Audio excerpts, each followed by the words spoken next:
Hey there, hi there, whoa there, and ho there. Welcome to the podcast.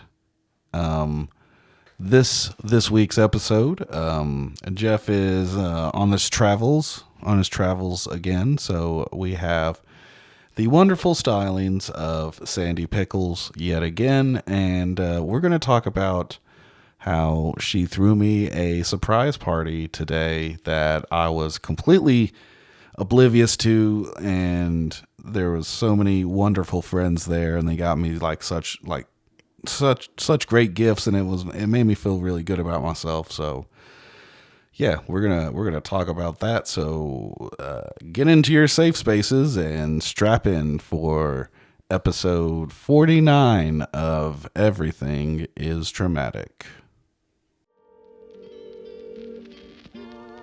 Hi, I'm Jeff, and I'm a therapist. And I'm Tyler, and I'm a patient. We're going to talk about trauma, healing, and everything. Everything is traumatic.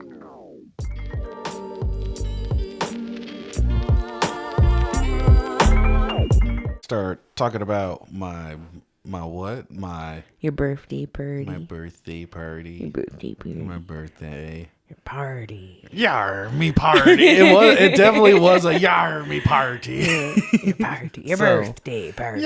This be your birthday party. Walk the party plank. But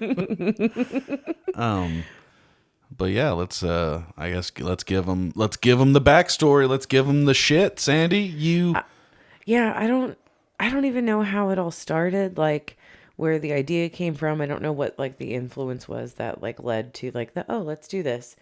But I think I was at work one day and I was like, I'm gonna make a group chat and see if maybe some people want to like get together. Like that could be cool.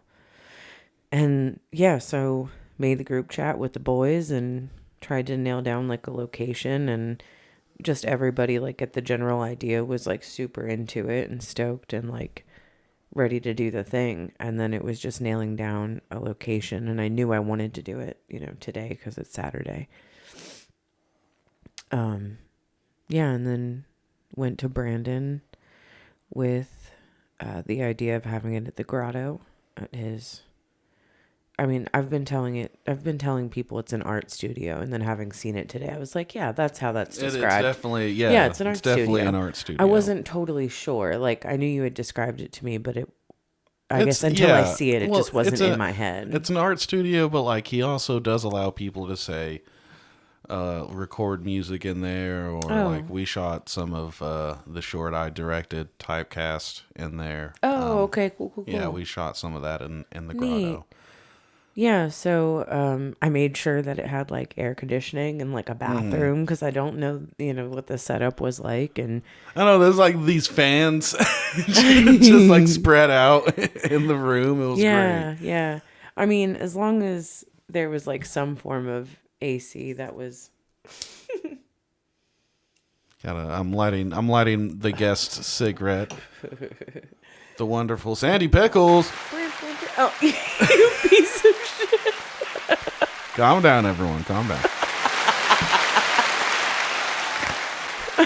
You're the fucking worst. Folks, we've done almost 50 episodes, and I just figured out this thing has like a little soundboard on it. Precious. Or I knew it was on there before, but I've never used it, so I might do that. There might be some sound effects. There might be some sound effects for everyone. Yeah, coming deep. Who knows? I don't know if Jeff's going to hear him because of the way we record. Oh. But anyways, this isn't about that. Yeah. This isn't behind the pod. Right.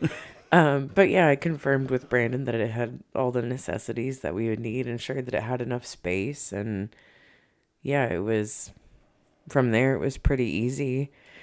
And then, yeah, it was the Marlboro cake. Because I was so set on like how cool that would be to make the Marlboro cake, like make it look like the Marlboro box.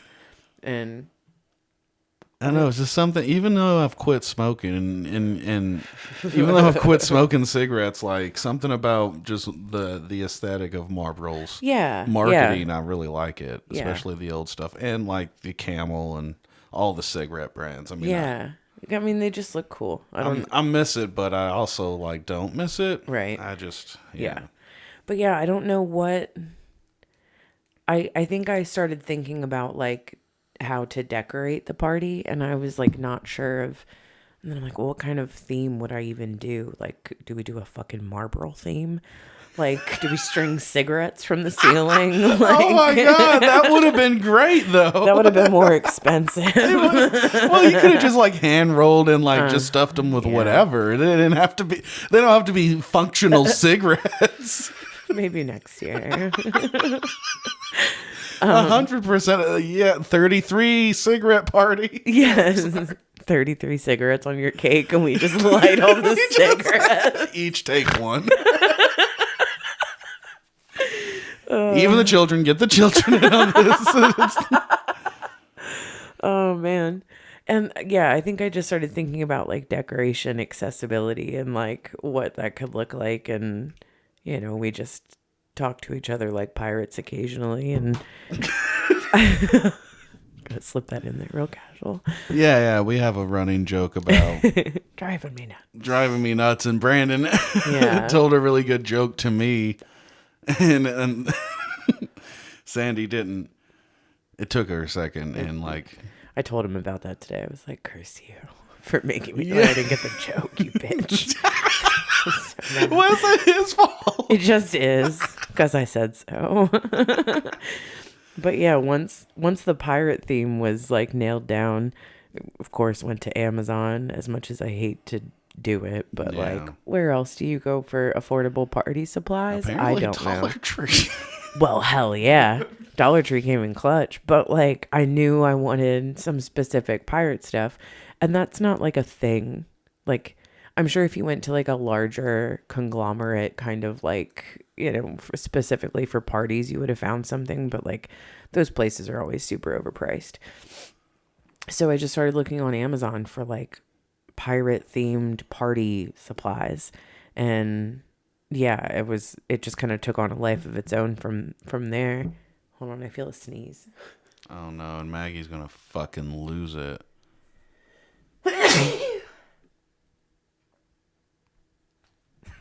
The pause for the dog reaction. Yeah. Nothing. Okay, great. cool. Yeah. Yeah. Oh, there it was. It's delayed. God damn it. Yeah, then Brandon made the comment that we needed coconut cups. And coconut cups on Amazon are surprisingly expensive, even the plastic ones. So like on a whim, I went to Dollar Tree, and as soon as I walked in, they had like a tropical like section as soon as you walked in the door, and there were these pink coconut cups, and I think like there was like 8 immediately on the shelf. That's the sounds of fucking Maggie tapping. That's the sounds of sassy paws. Yeah, so I like cleared out everything that was sitting on that shelf, and then like found a couple like scattered throughout the store. But then I saw like the inflatable flamingo and the inflatable palm tree. Did you see those on the cake table? Yeah, Okay, they were so and cute. I was like, oh, flamingos. He likes flamingos. There's like, because I even said in the group chat at one point, do we do like a flamingo theme? And at that time, it didn't like dawn on me to do like a luau tropical summer, birthday. Beach Boys playing. Right. It's so funny. That was all Brandon. I know didn't have Brandon's anything like, to do you want to with hear that. Beach Boys, right? Well, I don't not want to hear Beach Boys. It's an odd question, but I mean, it's the summertime. Yeah. And Pirates. then, I just started finding cute shit. And I was like, oh my God, this is going to be so healing for like your inner child. And I think that was where it just like really took off. And I was like, okay, like the vision just came together. And I was like, how fucking cutesy pootsy is a fucking little pirate birthday.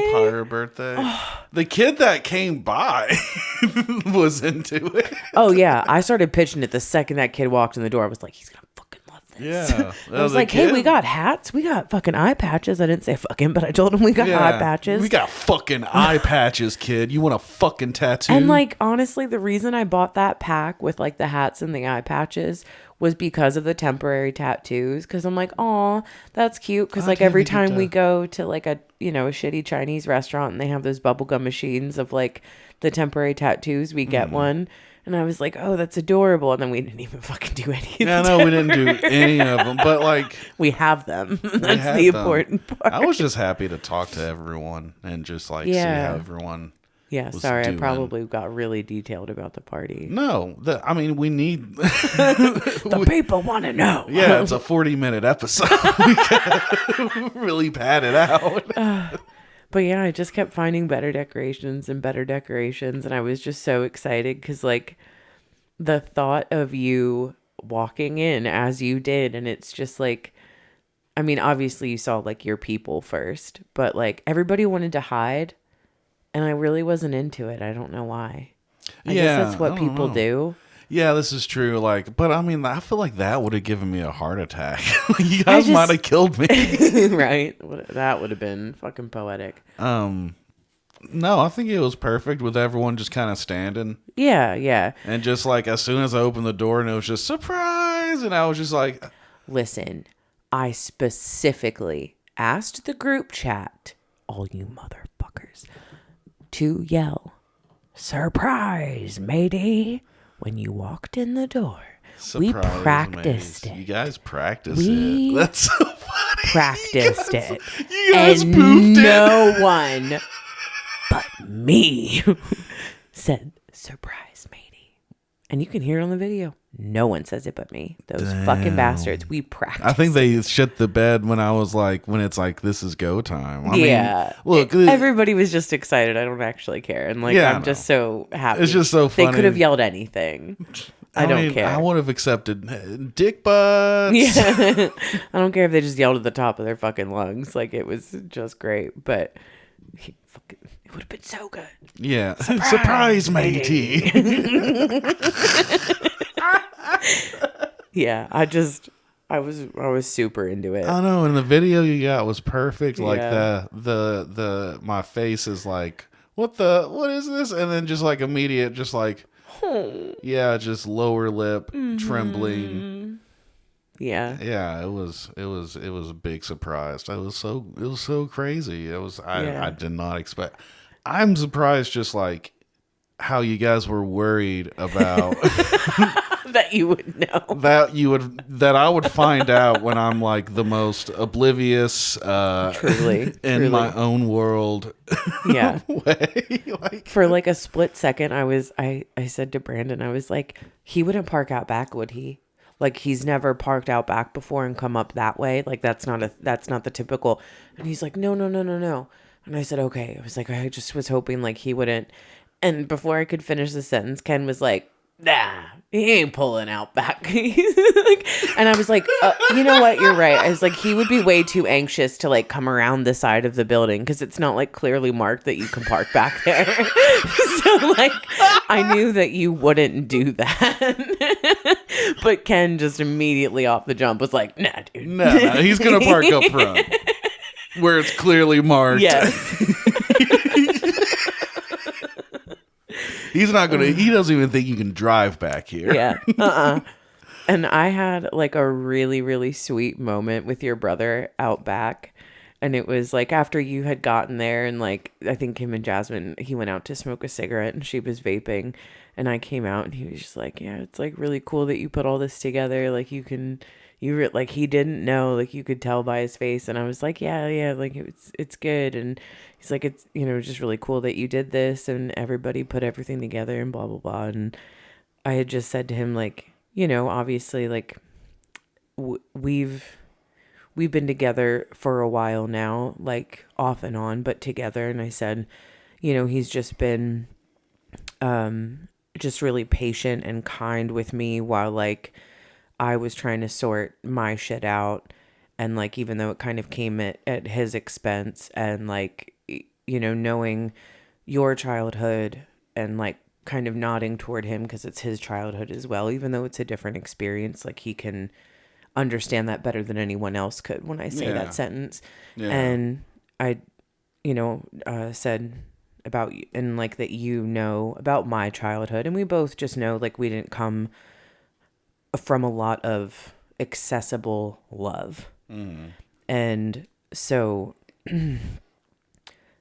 I really wanted to do something that would speak to your inner child, like, because of how proud I am of you, of like really running with therapy. Like, I just feel like you weren't hesitant. You've made so much progress, and have just become, I want to say, a better version of yourself, but like, it's not like an outward version of yourself. It's like an internal version of yourself that like only the people closest to you or most like intimate with you would understand that. Yeah. Like, I think any person that you've ever met or like associated with in like film, people that don't know you deeply would just think that you've always been good, because you present good and warm and kind to people. So like, your average Joe wouldn't know like the steps that you've made to be who you are and to feel better within yourself.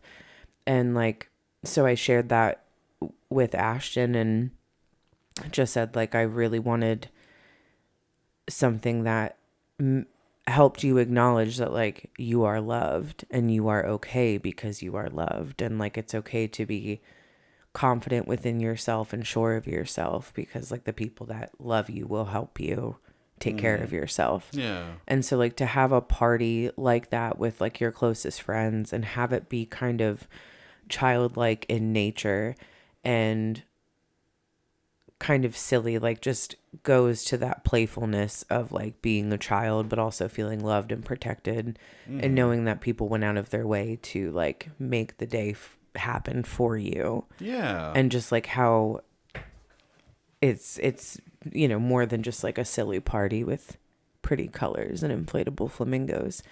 And yeah, your brother was just like I think he was just like really touched by my train of thought, and he had said that it gave him chills. Yeah. And it was just sweet. We had a really nice moment. Aw. Yeah. Oh, that's so sweet. Yeah. Yeah. Because your brother and I haven't really said, more than a whole couple lot. words to each Yeah. other. But yeah, I think everybody's heart was just really full, and it was cool. Definitely. That's how I felt. Yeah, like, it everyone was super warm and loving. It was like literally warm and metaphysically warm, and just emotionally warm. It was great too, because excuse me, I had just come like back from. I was coming from like therapy, and we are we're keeping up with EMDR, and so this is something that I've kind of learned, like, with doing it, that I guess haven't realized is like a crucial step in it, because the idea is to like, because it seems very sadistic to just kind of go back to that memory and then just fucking relive it a bunch of times until you're like numb to it. But the idea is to kind of like play something positive and see if there's like any like blockage like stemming from like that positive trait to this memory. So like the thing we focused on today was value, and so like having worth, feeling like I have value, like I am worthy and accepted in my like human race community, so to speak. That's bad. That's sounding like a fucking nerd. Anyways, so a human community, so to speak. See, it's fucking. Anyways, No, and you're learning to accept that you belong to your tribe. yeah. That you deserve to be a part of your own community. Yeah, that I'm. You need entertainment in a tribe. You're more than just can't be wacky dick butts. Tyler. Hunters and gatherers need to come home and see something, something heartwarming or tragic, with a touch of whimsy. With a touch of whimsy, and a killer soundtrack. Oh my God. So And the kind of the thought correlation I've went through is kind of like what skill I've kind of used to kind of like get by, to survive everything that I've went through, which was kind of intellectualizing my feelings.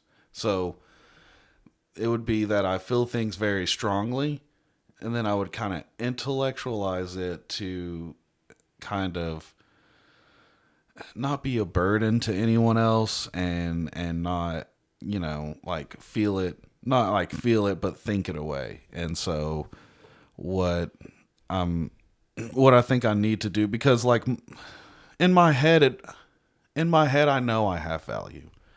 Like in the logical mind, kind of, I know I have value. I know my value is not attached to my mom's death. Like that there's no tether there. There's no connection. But it doesn't feel that way. And so one thing that I think I need to do and work on is just actually feel these things. Feel all the things, and don't try to just think it away.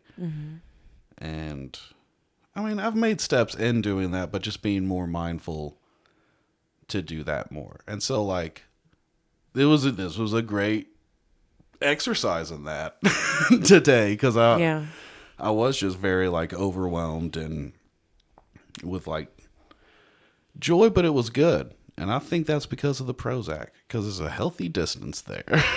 Yeah. And that was like another thing I'd said to your brother was like, I feel like he just needs the confidence in himself. And that's something like I've said to you in a lot of different aspects of like your life and our life together. Like, I just need you to believe that like we've got it. I need you to believe that like you're good and you can handle this. And I need you to trust like my judgment, because I wouldn't be with you if I didn't know your value, if I didn't know your worth. Like, so it's, it's just being able to feel that though, because we can think it, like you said, you can understand your value, but like, to me, it's like the value of, like a butterfly effect sort of way. Like, a spider needs to eat a bug. So like that bug that I hate has value. And it's like, well, sure, I have value. Like I'm a part of this ecosystem of like everything needs something. And like, but I think that there's a difference in like being able to acknowledge that like your existence has value in like its sporadic nature, that like you just happen to be the sperm that won. Of course, that's valuable, but like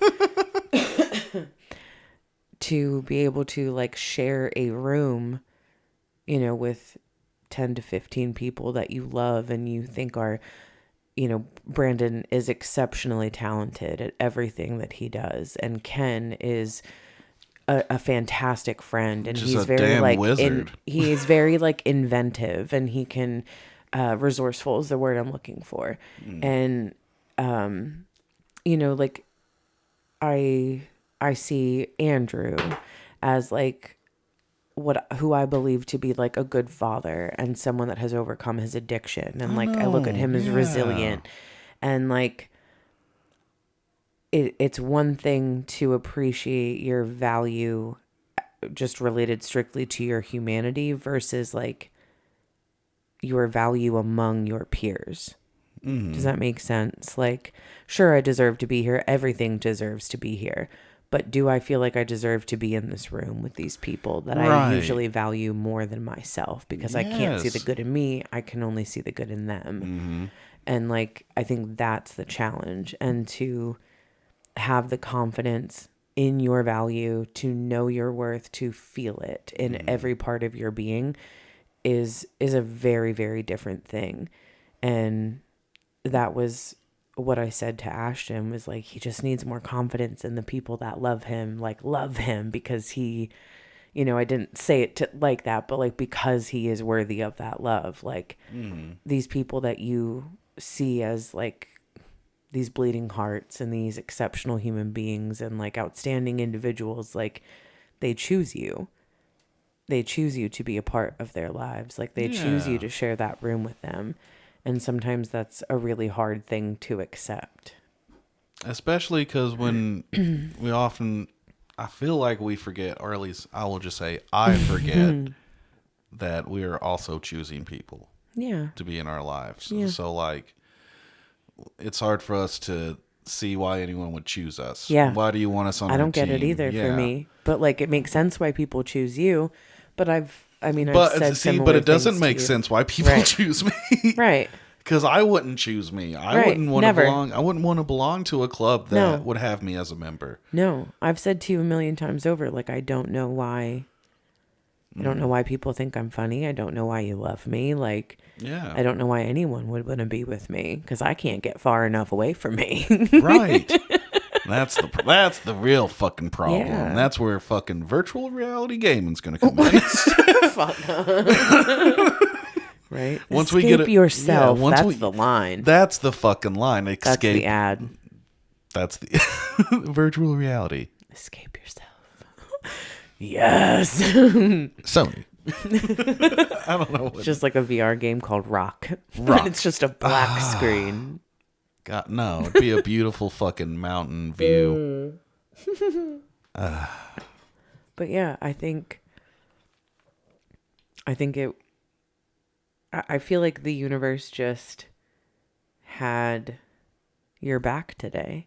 Yeah. Like, I feel like it gave you what you needed. I feel like therapy, the session you had, like, was what you needed. I feel like the party and the interactions you had with people there were what you needed. The gifts. Yeah. The wonderful gifts. Yeah. Like, and just I think the way that people feel about you and the way that they think about you, like, showed in their gifts. Yeah. You know, like, And I love that. yeah, it just felt truly like a day tailored for you.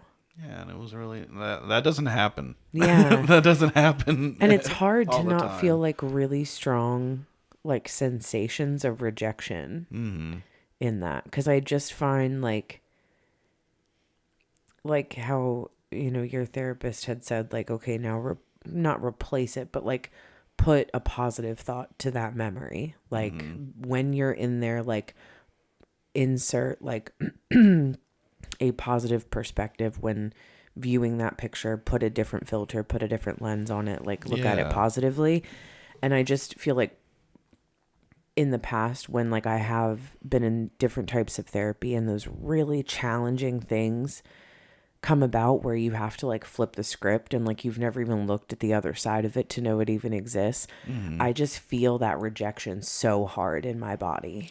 It's almost like a sense of like disgust. Because you're like, and I know this is like, I guess like a little heady if you haven't been in therapy, but just if you have, I think you can kind of at least for me, it just feels like you're not doing it right.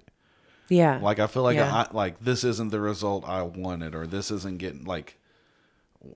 Why is it hard for my brain to push through to the next thing? Like, because that's kind of like how the EMDR session was today for me. It was kind of like, okay, so that image, this thought, and it's like not necessarily going back to that memory, but it's like keeping it in mind and then keeping in the value that you want to kind of instill.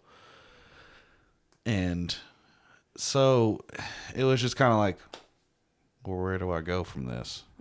and I also think like a thing for me is like, I think I am the most healthiest I've ever been mentally, and it's still foreign to me. So like, it still feels weird. It doesn't feel like Real.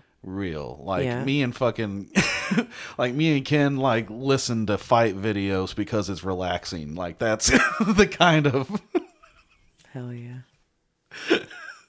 I found a subreddit called fight porn, and it's been exactly that, and it's been great. But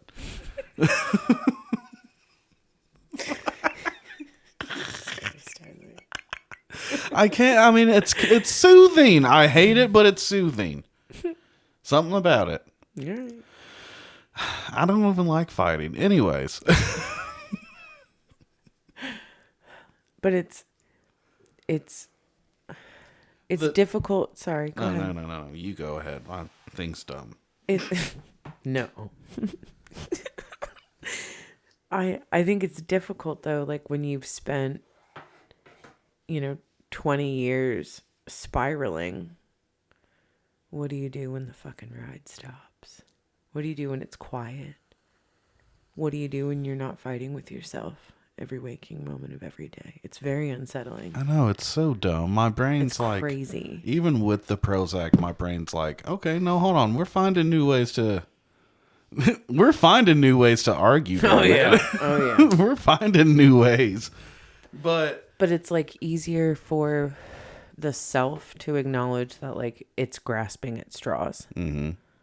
It's desperate. yeah, and that's a good feeling, because it's just Yeah. kind of like, The scale tipped. it's like, come on, dude, shut the hell up. Yeah. That voice is no longer like, Controlling. it's no longer prominent, right? Like you've gained a little bit of control back into like the higher self. Mm-hmm. Yeah. And it's nice, and Yeah. but it's also weird, because Yeah, you're because like, it's uncomfortable because it's new. yeah, it's like, where do you go? Where's the excitement, or because like, it's as fucked up as it kind of is to say, like, there's kind of a I don't know, and there's an excitement. It's a little boring to be okay. Yeah, it's a little boring to be okay. It is a little boring to be okay. And it's like, they tell you that shit in therapy about like, oh, you'll be attracted to like chaotic relationships, and it feels like that's fucking silly. I wouldn't do that. But then when like you continue to do the work and you do like the shadow work and you like really, dig into it, like when you get visceral with your own mental health, like, yeah, that self-awareness is there, and you're like, okay, maybe the therapists were right. And that's probably why it's been like such an interest to me, is that I've always tried to be self-aware, but Yeah, but and clearly even though you feel super self-aware, like there's still a layer you can't see. Mm-hmm. Like there's still something that is just in your blind spot, and that's forever. And like, that's why many people, especially people who have been in therapy for like a long period of time, everybody needs therapy. Even if you don't think you need therapy, you need therapy. Everybody needs therapy. Like, it is so beneficial. Granted, yes, there are some people with experiences of not having a good therapist, and like I don't want to invalidate that, but I feel that no matter how shitty of a therapist I've had, I've always taken something away. I've always learned something, like whether it be like anything of like great transitional. It's not always like that. Sometimes it's just something small, but like anything to fill the bucket. It's okay if it's just drop by drop. Sometimes it's not like this, like prolific thing, but like. I think people just underestimate like the complexity of yourself. yes, and then like, I just think us as humans, we're kind of wired to need to communicate and talk about this shit. Yeah. And people keep so much in, and people keep a lot of stuff in, and like, it's not an immediate fix. It really does take time. It's not, and that's something like also got brought up at the session, was just kind of like, I'm not going to make it to the top of the scale immediately. So the scale for like, I guess, doing the positive trait is like 1 to 7, which is weird. It's like the pain thing's 1 to 10. Good things 1 to 7, maybe. It checks out, actually. Wait, it can only get so good. You can only get to a 7. Yeah, I agree. You can only. It's gonna get way worse before it gets better. That's great. At least we're realistic about it. I fuck with it. So, and the way I kind of felt about it was like a 3. which is really not bad. No. It's not bad, but like I'm not going to get to a 7 immediately, so I'm going to have to do. No, I'd say if sessions. you did get to a 7 immediately, like, you're doing it wrong. You're lying to yourself. Yes, and I don't want to. You wouldn't. Yeah, I don't want to lie to myself. No. I want to be as honest as I can, because therapy doesn't work if you're not honest. I don't think life works if you're not honest with yourself. I don't know. Maybe there are some people that life is different for everyone.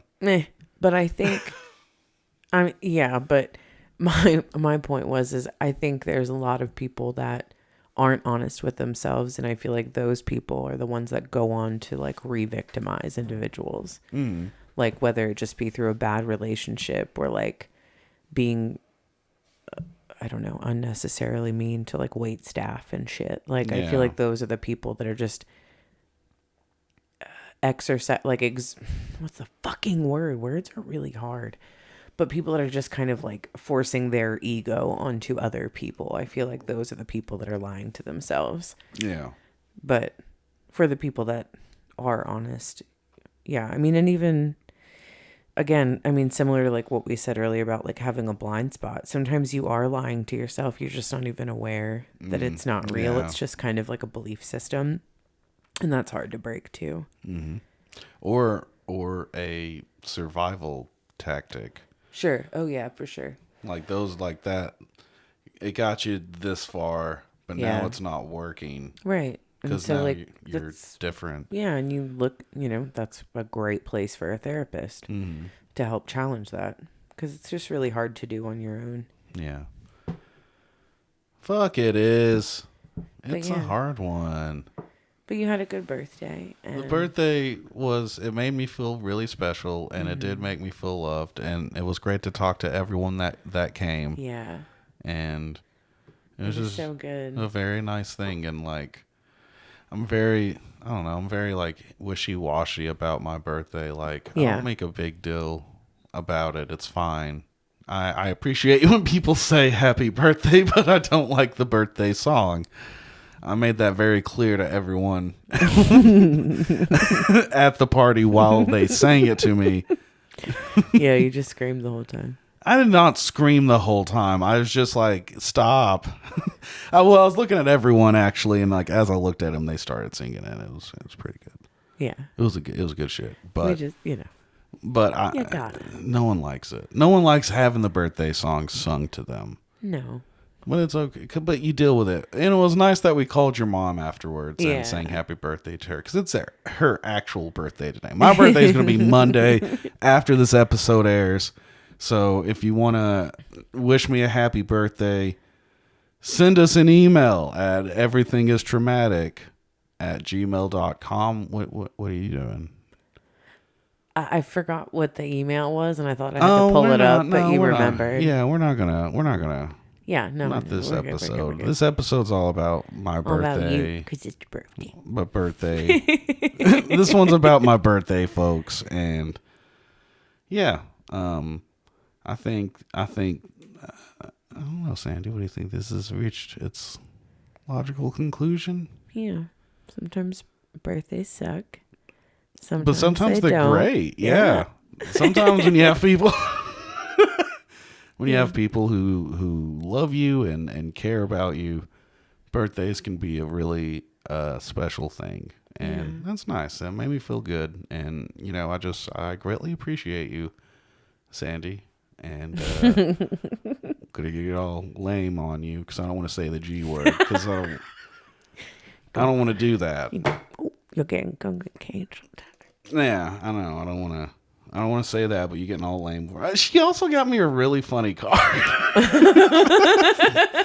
But, and I wouldn't have started therapy if it wasn't for you. I know I mentioned that a few episodes ago, I think, but, and I think I've told you that, but. You have. But, that's always, been a really, really, really helpful thing. And, I just love you. Love you too, Tyler. And maybe I'll regret this if we ever break up. Listen to it and be in pain. Yeah, I'll listen to it and be in pain. It's like, what the fuck were you thinking, you jerk off? Yeah. We'll see how well this moment ages. I think it'll age like wine. I think it'll be great. It'll be great. No, but either way, I mean, you were nice enough to throw a surprise party, and that's really nice. Yeah. That's a really nice thing. Remember the other people that love you. Yeah. She stopped loving her today. Okay. Now we're getting silly. Yeah, we are getting silly. Sandy, any final thoughts about the birthday, my reaction, any of it? You planned the whole thing. You made a beautiful postcard that a lovely invitation. Lovely invitation. So I mean, how do you think the party went? I think it exceeded my expectations, and I'm glad that we got to do that for you. Yeah. Oh, it's so sweet. So lame. He's so lame. And Jeff, even though he's not here, hey Jeff, he helped donate to the party, so that was nice of him. So thank you, Jeff. Donated to the birthday fund. Thank you, Les, and thank you, Brandon, and thank you, Ken, and Chris also donated. Thank you so much, yeah, everyone. The other Brandon got the cake. Brandon got the cake. Brandon, it was truly a Vivian. group effort. It was a really good, yeah. Everybody put in. It was great. It was so nice. Yeah. See, guys, my birthday party just proved that communism can work. That's Jesus Christ. So I don't know. With that, this has been all of us here at Everything is Traumatic. I'm Tyler. I'm Sandy Pickles. And as always, take care of yourself.